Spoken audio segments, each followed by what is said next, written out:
Now, NBC5 First Warning Weather, the area's certified most accurate forecast. Well, so many of us have friends and family that could be in harm's way as this thing moves closer and closer. A Category 2 for now. For now, the forecast is still major hurricane by tomorrow morning, Category 3.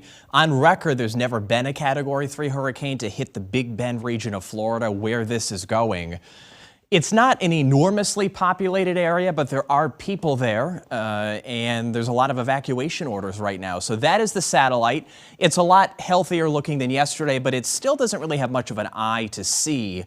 I think that could change overnight because it's starting to rapidly intensify.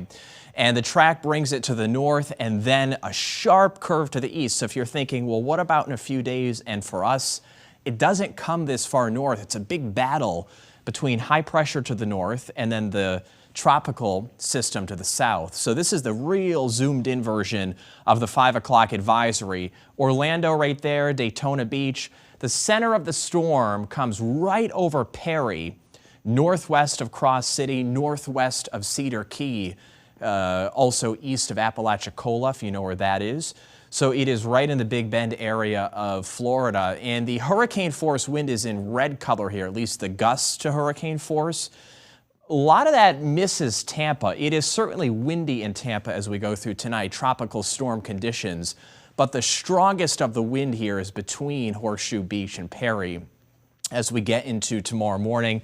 And then all the way up into the Carolinas are going to be dealing with this as we push into Thursday and then on Friday. So this is the brand new indication of how much the water will rise because of the storm. The greatest storm surge is always along and just east of the center. So we have the center of the storm plotted in red. And then the coloring here on the coastline showing the foot 12, that would be 12 feet of storm surge between Perry and about Crystal River there in that fuchsia color. It looks like 3 to 6 feet of surge in Tampa. That forecast has been toned down just a little bit because the track has been nudged west, but that is a catastrophic storm surge for that part of Florida, mostly in the morning hours tomorrow. So we've got a few little showers out there. These are not a big problem. No flash flooding for us for a change. And actually some increasing sunshine if you're right in the Champlain Valley because there's still plenty of sun around the area. It's not like we're totally locked in with the clouds yet, but the main area of rain will be in here for tomorrow morning. You can see some of the clouds and sunny breaks in St. Albans over Taylor Park, 75 degrees right now. And as we push along, we will have the heaviest of the rain as we get into tomorrow morning with all of the humidity that we see, dew points in the 60s. So here comes Futurecast. We'll stop it at 8 in the morning. Rain heavy at times, mostly over Vermont and New Hampshire. That quickly gets out of here, but there's still a few showers and thunderstorms around for the afternoon hours tomorrow. So we don't totally dry out until Thursday. But when that happens, Thursday should signal the start of the nicest stretch of weather of the entire summer. And that'll carry us into Labor Day weekend and even a little bit past it into next week. Look at the 10-day forecast here. So we've got the AM rain, PM showers tomorrow. In other words, it trends drier later in the day.